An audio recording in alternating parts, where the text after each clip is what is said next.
ہوں اللہ کے نام سے جو بڑا مہربان نہایت رحم والا ہے۔ اے لوگو، اپنے پروردگار سے ڈرو جس نے تمہیں ایک جان سے پیدا کیا اور اسی سے اس کی بیوی کو پیدا کر کے ان دونوں سے بہت سے مرد اور عورتیں پھیلا دیں۔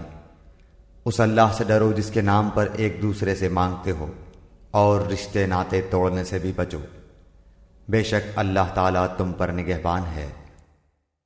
جب دنیا میں لوگ ایک دوسرے سے اپنے حقوق کا مطالبہ کرتے ہیں تو بکثرت یہ کہتے ہیں کہ خدا کے واسطے مجھے میرا حق دے دو۔ آیت کا مطلب یہ ہے کہ جب تم اپنے حقوق کے لیے اللہ کا واسطہ دیتے ہو تو دوسروں کا حق ادا کرنے میں بھی اللہ سے ڈرو اور لوگوں کے حقوق پورے ادا کرو۔ اور یتیموں کو ان کے مال دے دو، اور پاک اور حلال چیز کے بدلے ناپاک اور حرام چیز نہ لو، اور اپنے مالوں کے ساتھ ان کے مال ملا کر کھا نہ جاؤ، بے شک یہ بہت بڑا گناہ ہے۔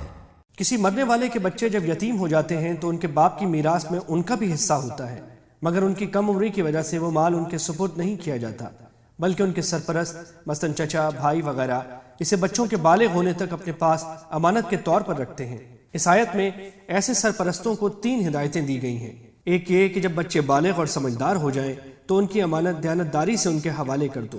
دوسرے یہ کہ بددیانتی نہ کرو کہ ان کو ان کے باپ کی طرف سے تو میراث میں اچھی قسم کا مال ملا تھا، مگر تم وہ مال خود رکھ کر گھٹیا قسم کی چیز اس کے بدلے میں دے دو۔